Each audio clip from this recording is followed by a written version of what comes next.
We won't have to worry so much about this. We're already singing, we're already chanting, we're already not taking grains once a month.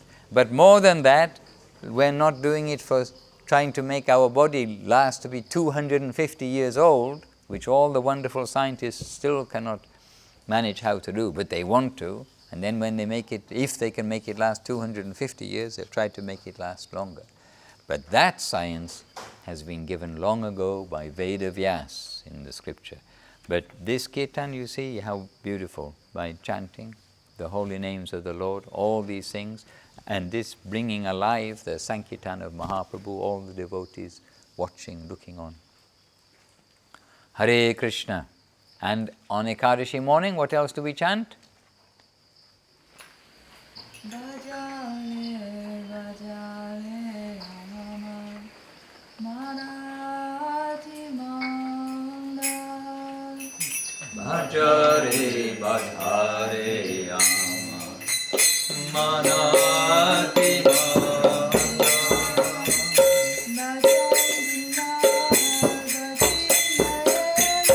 Bhajan Vina Gati Hare.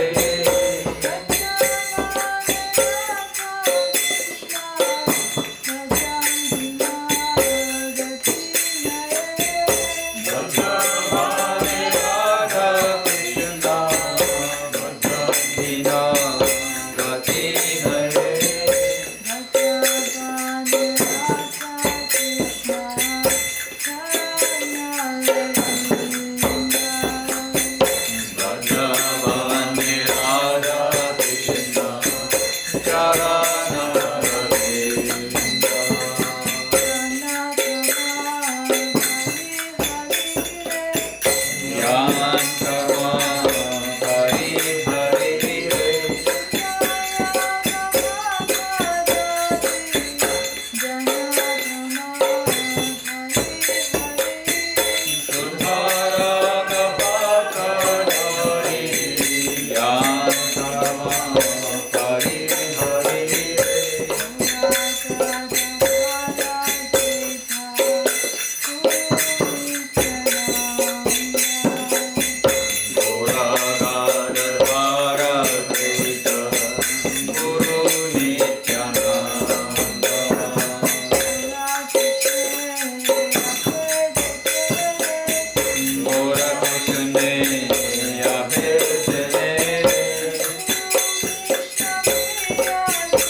Govinda, Govinda, Govinda, Govinda, Govinda, Govinda, Govinda, Govinda. So, yesterday, Mahaprabhu decided, so Mahaprabhu had wanted to go to Vrindavan, but he's being tricked again and again to stay in Jagannath Puri. So this time, then Mahaprabhu got permission from Sarvabhauma Bhattacharya and Ramananda Roy. So Sarvabhauma Bhattacharya and Ramananda Roy, they said, okay. They didn't feel good that they'd themselves been stalling Chaitanya Mahaprabhu. They were feeling a little bad by now, thinking this is not such a good idea to hold the Lord up in his wish to go to Vrindavan. So anyway, then they said that if he waits until Vijayadasami, then at Vijayadasami, then he can depart. After the rainy season has finished, then he can depart. They say, yes, after rainy season is finished, we give permission. Something like that. Again, it's the humility. Mahaprabhu, ultimately, he's the Supreme Lord. He can do anything. But in his humility, he's saying, I can only go with the permission of the Vaishnavas. So,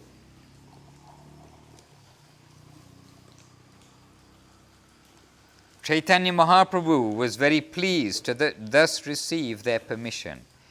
He waited until the rainy season had passed, and when the day of Vijayadasami arrived, he departed for Vrindavan. The Lord collected whatever remnants of food were left by Lord Jagannath. He also took remnants of the Lord's Kadara ointment, sandalwood, and ropes with him. All right, so this is where we start today. Jagannate agyamagi prabhate chalila udya bhakta gana sange pache chillaila. After taking Lord Jagannath's permission, early in the morning, Sri Chaitanya Mahaprabhu departed, and all the devotees of Orissa began following him. Udya bhakta gane prabhu jatne nivarila, nija gana sange prabhu bhuvani pura aila. With great care, Chaitanya Mahaprabhu forbade the Orissan devotees to follow him. Then, accompanied by his personal associates, he first went to Bhavanipur. Ramananda oila pache dolaya charya, vaninata bahu prasada dila patana. After Lord Chaitanya reached Bhavanipur, Ramananda Roy arrived on his palanquin, and Vaninath Roy had a large quantity of prasad sent to the Lord. They were grand days in those days. People traveled by palanquin, and the royalty, they had elephants accompanying them, all these things. We are thinking now we are very advanced, but really those were grand days, we can understand. Prasada bhojana kori tataya rahila pratah kale chali prabhu bhuvaneshvaila. After taking prasadam, Sri Chaitanya Mahaprabhu remained there for the night. Early in the morning he began walking, and finally he reached Bhuvaneshwar. Katakeya Shia Kaila Gopala Dharashana Swapneshwara Vipra Kaila Prabhura Nimantrana. After reaching the city of Katak, he saw the temple of Gopal, and a Brahmana there named Swapneshwara invited the Lord to eat. Ramananda Roya Sabagane Nimantrila Bahira Udyanaya Shri Prabhu Vasa Koila.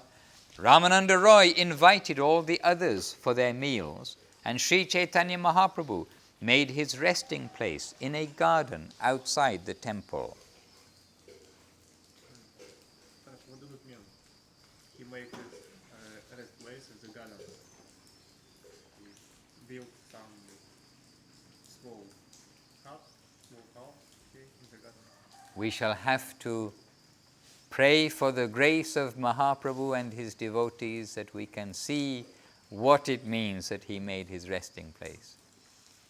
If it was us, we'd get out our high-tech insulated foam mats, put up our high-tech self-standing mosquito nets, get our silk sleeping bags. But I'm not sure Mahaprabhu did all that.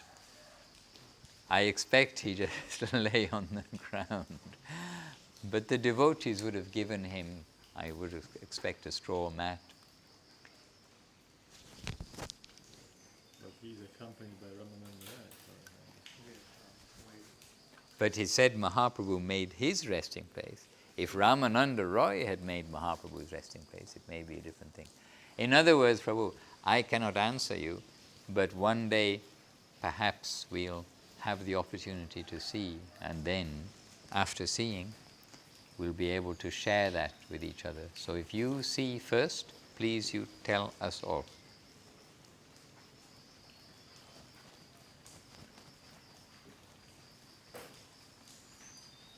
Chaitanya Charitamrita is in codes, and even we have walked, now in the last 3 minutes, we walked, or they walked, so we have kind of subtly walked with them. From Jagannath Puri, they stopped overnight in one place, then next day arrived in Bhuvaneshwar, and that is about 65 kilometers, Puri to Bhuvaneshwar. So we've walked all that way, and I'm sure while they're walking so many incidents took place. They were in Bhuvaneshwar, then they went to some place where the Brahmana fed them, Katak. Oh, so Katak, these are all places. These are all places when you drive to Puri and back from Puri from Calcutta, you're going right through these places. So then he's gone to Katak, all by walking.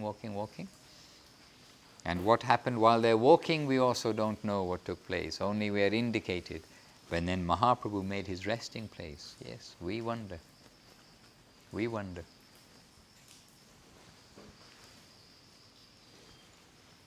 May Krishnadas Kaviraj bless us by revealing the codes in reality. So Mahaprabhu made his resting place in a garden outside the temple. But one thing we do know is that the rainy season had just finished. So, under a tree, nicely. And we had a devotee, and Shyama knows him from before, and he left the temple to become a sadhu. I mean, somehow it was in his mind to be just very renounced. And he was, and he was very bright. He was not dull person. He was an Indian from further south in India, and he went to university at Yale University in the United States. And Yale University is like one of the universities to try to get into. And if you ask him what his profession was before he joined the temple, he'll say, "I'm an inventor." And he had that kind of brain to invent things. And anyhow, he really renounced, came to Guru Maharaj, Guru Maharaj's disciple, Srila Maharaj's disciple. And he came to Guru Maharaj and he renounced and came to the temple and serving in the temple, doing book distribution in Krishnanagar, in Navadip, in the villages around. That's a difficult thing to do when everybody thinks that they know everything. And I mean, I'm sure they do know much more than me, but we're trying to give them Guru Maharaj and Gurudev's idea. But that devotee, after some years in the temple, he just felt he wanted to be more renounced. And, oh, I have a room, in the temple we've got some shelter, we don't have to worry about food and shelter. And he wanted to rely on Krishna. And he became a sadhu. I mean, Gurudev didn't approve, but Gurudev, he allows the horse to run a little bit according to the different people. That's not a license for the horse to run, but Gurudev, when somebody very much has to do something or feels they have to do it, then, all right, but you are always welcome, this kind of mood. And this devotee became a sadhu, as it were. I mean, he's already a sadhu, but he became a mendicant, and he went to Vrindavan, to Mathura, to Haridwar, to Rishikesh, to various places, and he lived that life of a sadhu. And it was 2 or 3 years later, we are in Dum Dum Park at the time when it is a small cottage. Before the Dum Dum Park temple is a temple. It was a small cottage with a leaking roof when it rained, really a leaking roof. We put buckets just near the altar. There was a bucket just about where that red chair is. We had buckets coming, but Gurudev didn't put any money into the house because he knew, the plan was, and indeed whatever Gurudev wants happens, that we'll make a nice temple there. And then anyhow, we're in Dum Dum Park 2 or 3 years later, and then it was the afternoon, and it was maybe 3 o'clock in the afternoon, something like that. And then I came out onto the small veranda at the front of the temple, and there was somebody there, and there were people just there, Indians were there, and I heard somebody say, "Mahananda Prabhu." And I'm kind of thinking, who's calling Mahananda? Who's calling Mahananda? And I'm looking, and then I heard him, "Mahananda Prabhu," and I saw a little movement of a jaw underneath a big beard, long hair, and it's a sadhu with the classic kind of, if you want to draw a picture of an Indian sadhu, big, really big beard. Beard was everywhere, and matted hair, long matted hair, and the sadhu is there. And then again I saw, and he's saying, "Mahananda Prabhu, you forgot me," like this. But the voice was familiar, but the face, and then these 2 eyes, and I saw these 2 eyes, and it was this devotee. And he'd come back to the temple, and then just a little later he's waiting for Gurudev, and then he met with Gurudev that afternoon and begged Gurudev, begged, but very humbly. He was a good-natured person, very humbly begged to Gurudev. And this young lady knows who we're talking about, good person. And he said to Gurudev, "I understand I have done wrong. I understand. I've left the temple to become a sadhu, this, that, and the other. Many things in the sadhu world, whatever it may be, been to all these holy places, been with these people, but the connection of savor, I understand. I did not have that, and I missed that. I need that. I'm praying. When you pray to Gurudev, can I come back to the temple? Can I come back for service?" And Gurudev, always sweet and charming, and Gurudev agreed him. And that night or the next morning he was there with shaved head, looking bright, with shaved head, shaved beard, shikha at the back. And anyhow, I mention him because he led the life of a renunciate, and sleeping out and about. And he and I, we had good talks about his life as a sadhu. And I asked him, like, the practical things. For instance, what about the mosquitoes? Because here, I mean, you've made us think, oh, what's Mahaprabhu doing? He's sleeping under the tree. Then we're thinking, well, if we sleep under the tree, we're going to get bitten by mosquitoes and things. And I asked him, how do you live day by day? And it was quite interesting to hear his stories. But he said about the mosquitoes, he said, I don't know why, but for some reason, did not get too bothered by mosquitoes. He said, otherwise, normally we're always in a room with a mosquito net. But he said he had some cover. And he said, all the sadhus, they have some cover. We are covering ourselves at night. And it wasn't too disturbed. But Mahaprabhu too, he probably just lay on some clean surface. Maybe they just sweep away the leaves or something. They lay under a tree, cover themselves, sleep. But he had that. And he told, and I said, how long do you spend every day begging?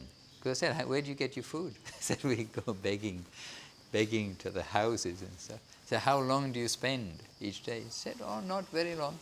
Maybe half an hour, 45 minutes. He said, not very long, just a short while. We just get sufficient to eat and then go with other, they have some sadhu groups. And interestingly, I mean, it's not as pure sadhu as we might hope from the outside, because he said, actually, once you meet up with all the sadhus, they tell you, where the free prasadam handout is, and where the festivals are going to be, and what's the right time to go to Dwarka for the festival, what's the right time to go to Rishikesh. And they have their little circuit. And then also I asked him about, and I assumed that they walked everywhere. And he said, no, Prabhu, we take the train. I said, but you're a sadhu, you don't have any money. He said, I know, but India, if you are a sadhu on the train, they'd never check your ticket. And I said, well, it was at Mahaprabhu. I mean, we had some good talks along the way. And he's still, actually, I should phone him because he doesn't have my phone number now. He's still in touch. And then Gurudev gave him some responsibility, and he actually has an ashram. But he rings me, now and again. Anyway, Mahaprabhu, he slept under a tree, and when you can see with divine vision how Mahaprabhu slept there, please you share with us, because I can only tell you that he did it because Krishna Das Kaviraj told us. Diksha kari bakola tale karila vishrama prataparudra thani raya karila payana. While Sri Chaitanya Mahaprabhu was taking rest beneath a bakula tree, Ramananda Roy immediately went to Maharaj Prataparudra. Do you have bakul trees? Oh, do you have bakul trees here? That would be nice to get. No, we have kadamba. You have kadamba. Lalita found this bakul. I mean, they are here in Thailand. They are here. So they discovered that different names. Bakul tree is a very gentle tree. Anyway, we want to hear Chaitanya Charitamrita. Otherwise, I'll get waylaid onto another path. But that will be, while looking for trees, it's a thought to keep in mind. So, Ramananda immediately went to Maharaj Prataparudra. Then, Shunyanandita Raja Atti Shigraila Prabhudaki Dandavat Bhumete Palila. The king was very happy to hear the news, and he hastily went there. Upon seeing the Lord, he fell flat to offer him obeisances. So Mahaprabhu is still resting under the tree, I assume. Being overwhelmed with love. Okay, Puna ute puna pade pranaya vivala stuti kore pula kanga pade ashru jala. Being overwhelmed with love, the king again and again got up and fell down.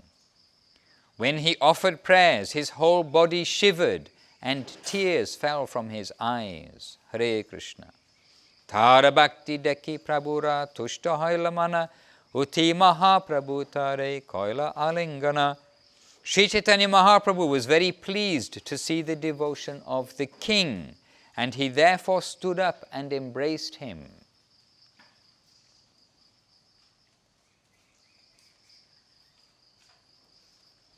Actually,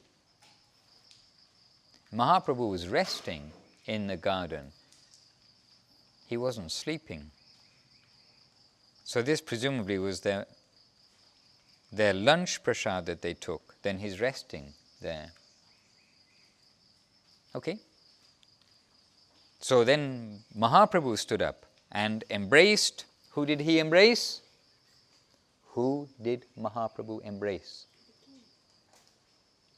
Who said the king? Okay. Which king? King Prataparudra. Mahaprabhu embraced King Prataparudra.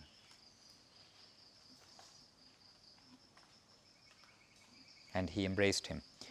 Punaha stuti kori raja koraye pranama Prabhu kripa ashrute tara deha hoila snana.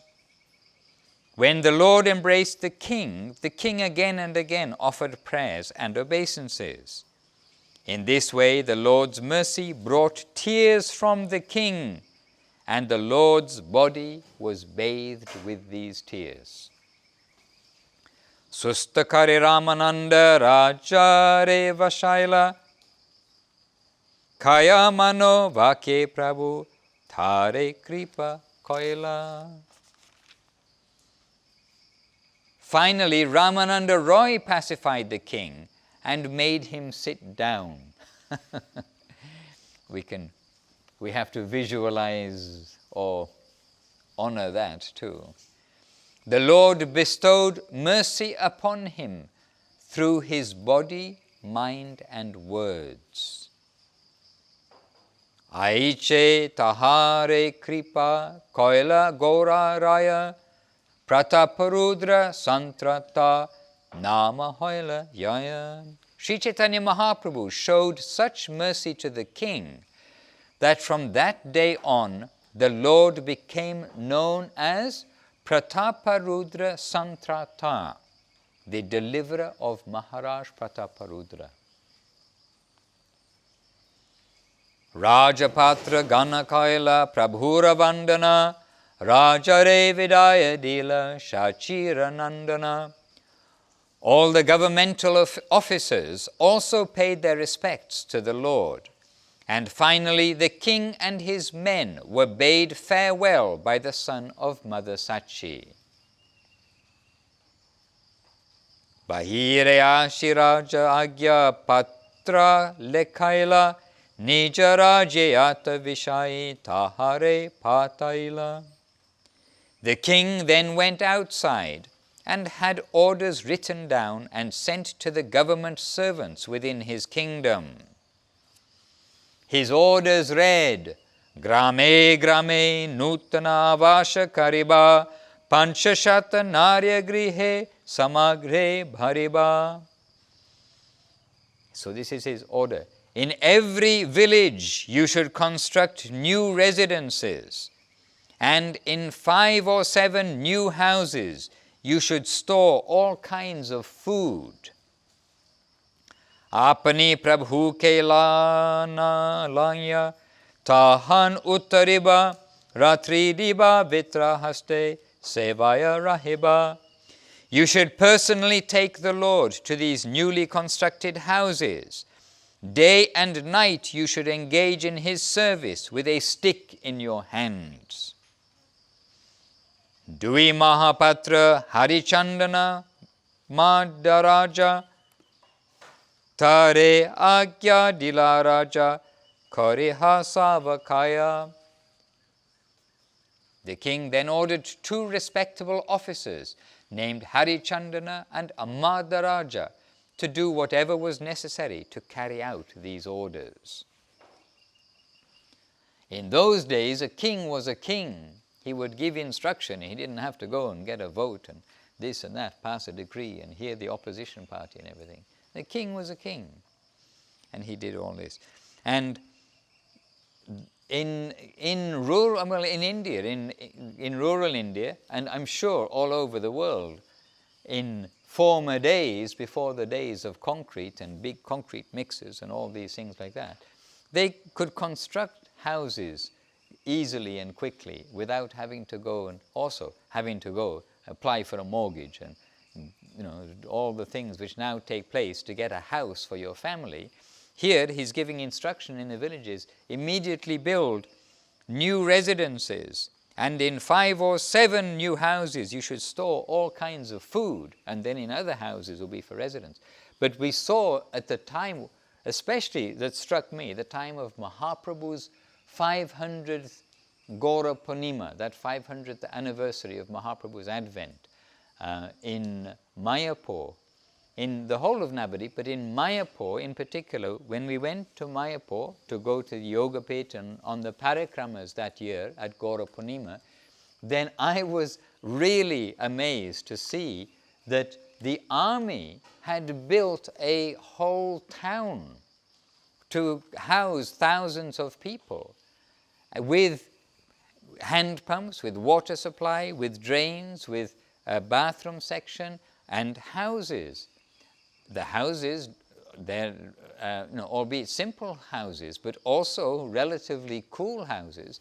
Houses with the walls were made of that matting, and that matting is made of reeds, is it? Is it dry reeds? Dry reeds, dry bamboo, shredded bamboo, like the bamboo poles, they're cut into fine strips and then weaved into matting. So the walls were matting, the supports were bamboo poles, and the roofs were the thatching. They weren't very thickly thatched, but simple thatch roofs. So nature supplies all these things around you. And there, it's not an unreasonable order. The king is saying in every village you construct these houses, and that way they will have made very nicely these things. Using the mud, by moving the mud, they make the houses a little higher, so when it rains, they don't get flooded. And the whole thing, I was surprised to see that town. And not only they made that town, they made it very quickly, because I've been there about 2 months before Gaura Purnima. I had some seva, and they were beginning then. You saw that, some people have started to do something, but it was basically rice fields still. So within a very short time, they made for thousands of people. So here, the King Prataparudra had sent these instructions to the villages.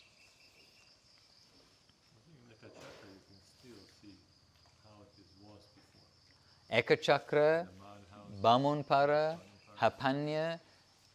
When you get just one field away from the main roads in India, we tend to know India when we travel by the roads and by the trains. Those are the 2 things we tend to see, as you do here.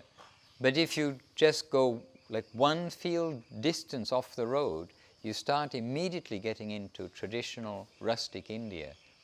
And in Hapanya, we saw with Gurudev a house manifest, because Gurudev would go to Hapanya, regularly, time to time. But this time, Gurudev was going for some purpose, I think acquiring rice fields. So we did go back, like within a short space of time, a few times. And by fortune, then I was driving Gurudev, so I got to go up and down with him.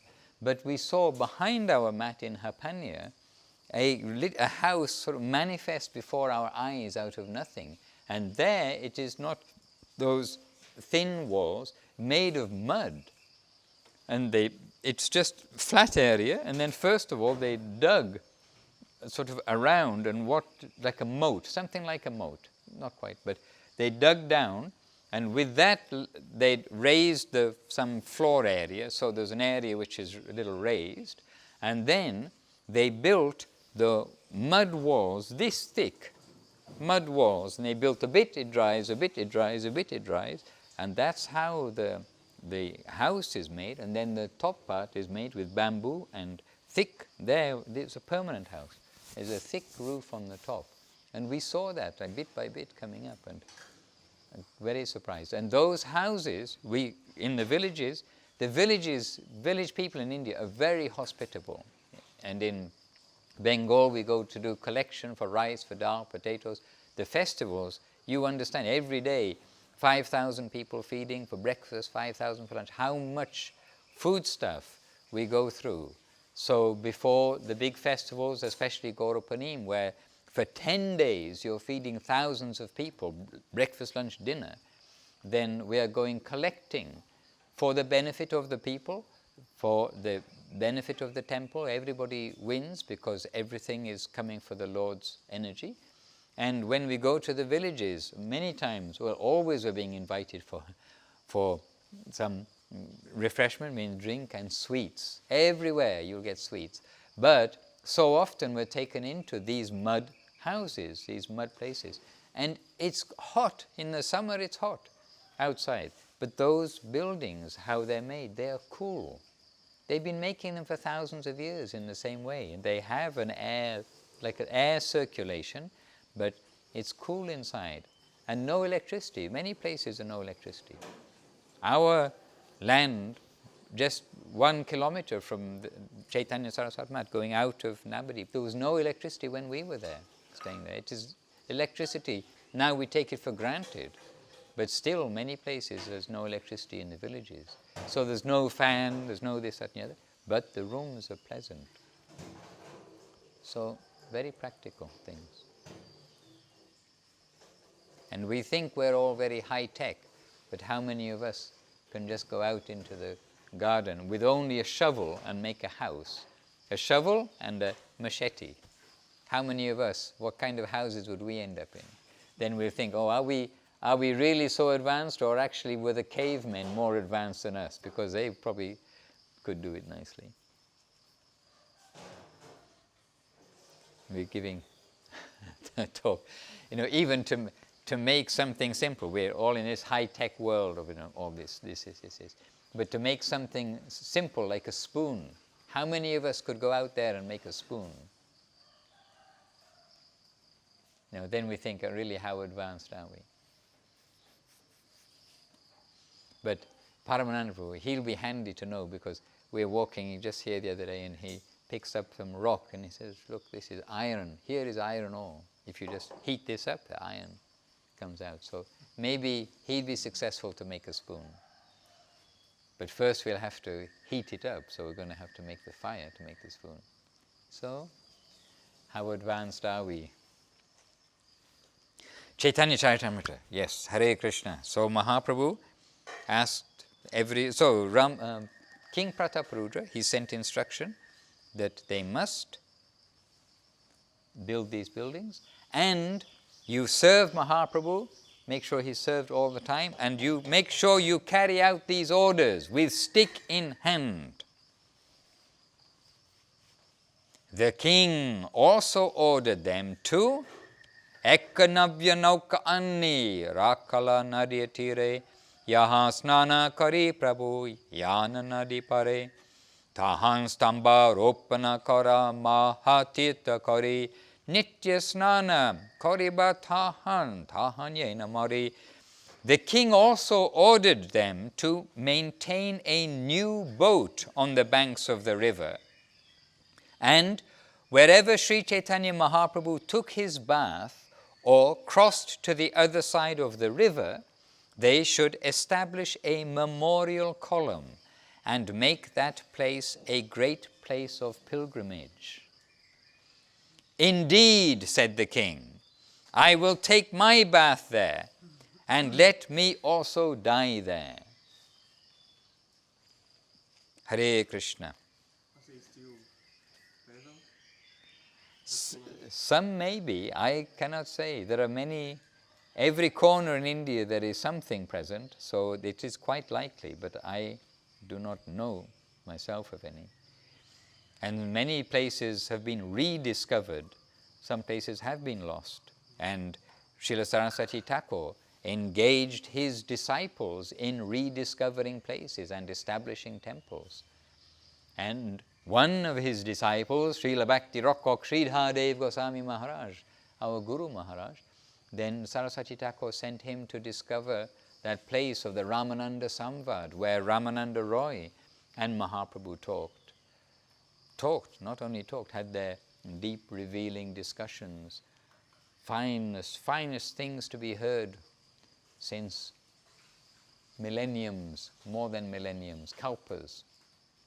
And anyway, in this way, Saraswati Thakur sent his devotees to rediscover places. Chaitanya Mahaprabhu sent his devotees to discover places. And you see, Saraswati Thakur sent his most senior devotees to discover places, and Mahaprabhu sent his most senior devotees, Rupa Goswami, Sanatan and others, to discover. So places are made, places get lost.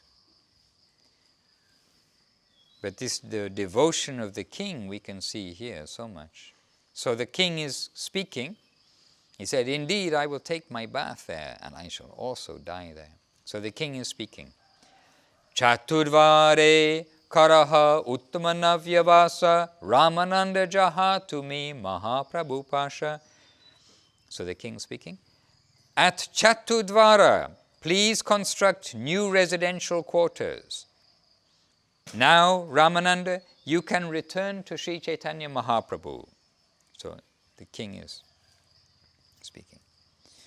When the king heard that the Lord was leaving, Sanjate chalibe Prabhu nripati shunya hasti uppara tambu grihe stri gane charaila. When the king heard that the Lord was leaving that evening, he immediately made arrangements for some elephants with small tents on their backs to be brought there. Then all the ladies of the palace got on the elephants. Prabhura chalibara patera heshari haya sandhyate chalila prabhu nijaganalaya. All these ladies went to the road the Lord was taking and remained there in a line. That evening, the Lord departed with his devotees. So all that resting lila, it was their noon rest. And then now this has all taken place. You see how grand a time. Chitrotpala nadiyasi ghate koila snana Mahishi sakala deki karaye pranama. When Sri Chaitanya Mahaprabhu went to the bank of the river Chitrotpala to take his bath, all the queens and ladies of the palace offered their obeisances to him. Prabhura darashane sabe hoila premamaya Krishna Krishna kohe netra ashu varishaya. Upon seeing the Lord, they all felt themselves overwhelmed with love of Godhead, and tears pouring from their eyes, they began to chant the holy name, Krishna, Krishna. Emmanna kripalu nahi shuni tribhuvane, Krishna prema hoya yara duradara shane. There is no one as merciful as Sri Chaitanya Mahaprabhu within all three worlds. Simply by seeing him from a distance, one is overwhelmed with love of Godhead. Naukate charya prabhu hoila nadipara jyotsnavati ratre chali aila chatudvara. The Lord then got into a new boat and crossed the river. Walking in the full moonlight, he finally reached the town known as Chatudvara. Ratre tata rahi prate snana kritya koila hena kale jagannathera mahaprasada oila. The Lord then spent the night there, and in the morning took his bath. At that time, remnants of Lord Jagannath's food arrived. Rajaragyaya paricha pataya dine dine Bahuta prasada pataya diya bahujane. Following the king's orders, the superintendent of the temple sent large quantities of prasadam every day, and it was carried by many persons. Svagana sahite Prabhu prasada angikari Uttiya chalila Prabhu bali hari hari. After accepting the prasadam, Sri Chaitanya Mahaprabhu stood up and started to go, chanting Hare. Hari Hari. Yes, just as it says in the sloka. Uttiya chalila Prabhu bali hari hari. Ramananda Roy, okay, Ramananda Madharaja Sri Hari Chandana Sange Seva Karichala Tina Jana.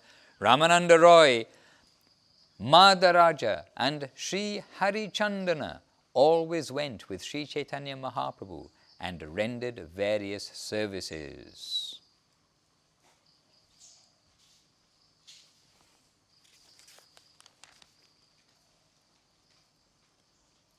All right. So we'll end this point today. We'll end at this point today and continue tomorrow.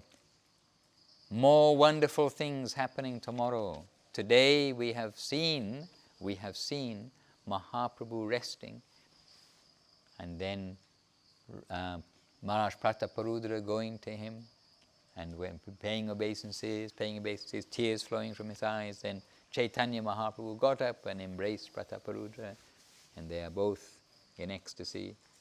And then we saw all that, and then Ramananda Roy pacified Mahaprabhu and pacified Swarup Damodar, got them to sit down. Shanti, Shanti, Shanti, Om. Or in Thai, what is it in Thai? To be cool? Sabai. Sabai. In Thai, in Chai Yen Yen, not Sabai Sabai. Anyway, so Ramananda Roy, Chai Yen Yen, the Mahaprabhu and Prakashananda, the king Prataparudra.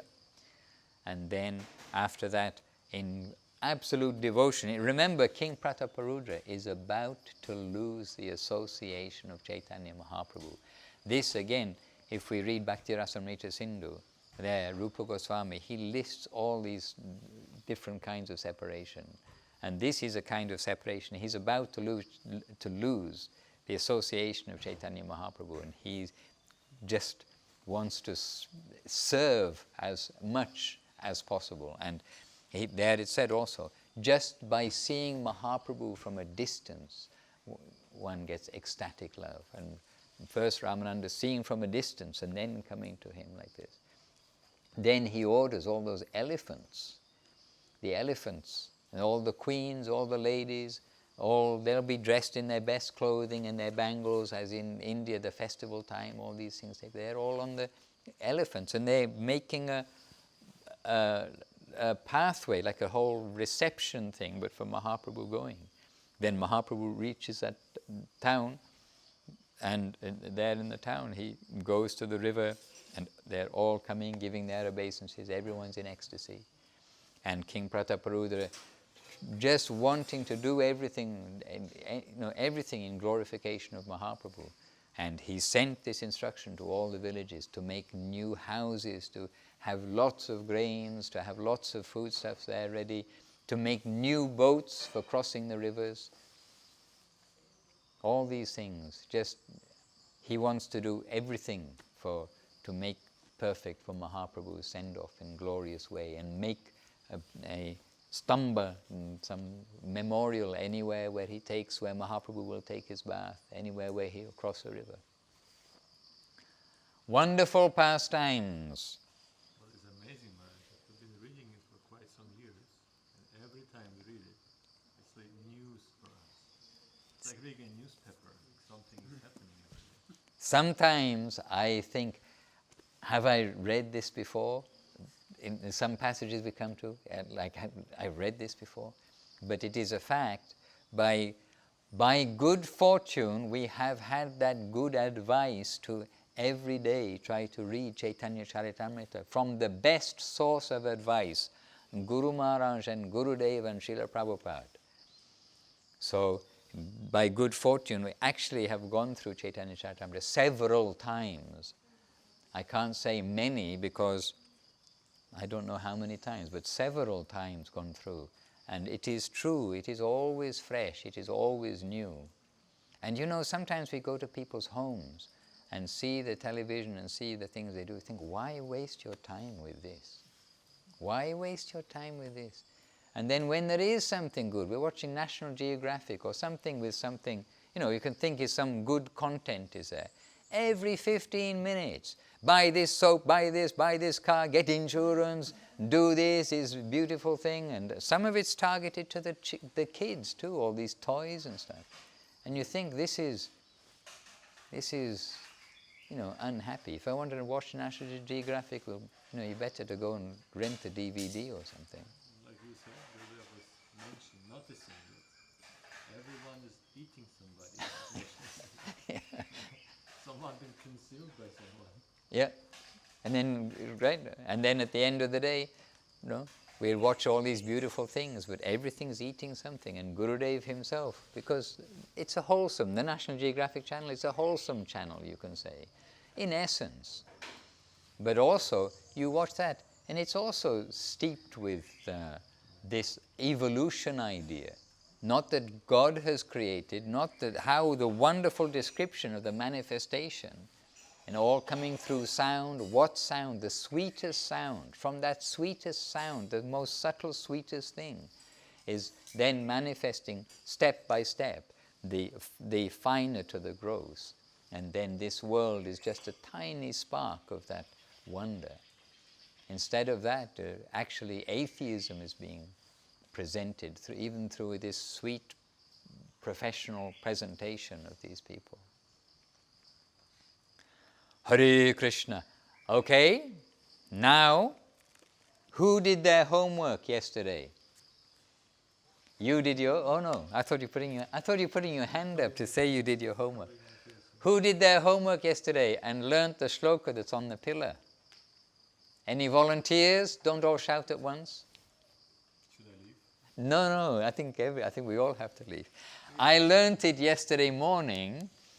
Yesterday evening, I couldn't recite it, so I learnt it again this morning before Mangalarti, a little bit, but I think that I also won't be able to recite it. But I almost got it. you almost got it. Okay, please try. Bhagavad Bhaktita Sarvam Ityut Sricha Chiverapi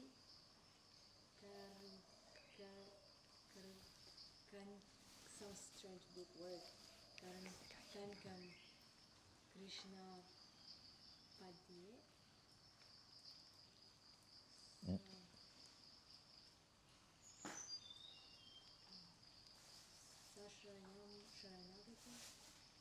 Ashrayam.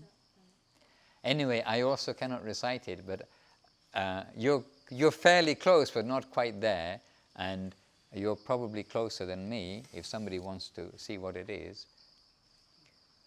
But it is Bhagavad Bhaktitaha Sarvam Ityutsrajya Vidher Api Kainkaryang Krishna Padaika Shrayatvam Sharanagatihi. Now I'll be like the walruses in the zoo. I'll go, oh, right. I think that was fairly close to what it is. Anyway, this is the shloka that Gurudev gave such glorification about that I cannot but just repeat it just before we finish today. Repeat his glorification, because that will help us that will kind of give us a little push to try to remember it. And then we'll all practice again and see if we can catch it for tomorrow. What Gurudev said was, in this verse of his, means Srila Guru Maharaj's Prapana Jivanamritam, he has given a very he has given us a very nice, clear explanation of Sharanagati that is a perfect jewel you cannot find anywhere else. It is the most essential prescription given anywhere for everyone to enter the transcendental service world.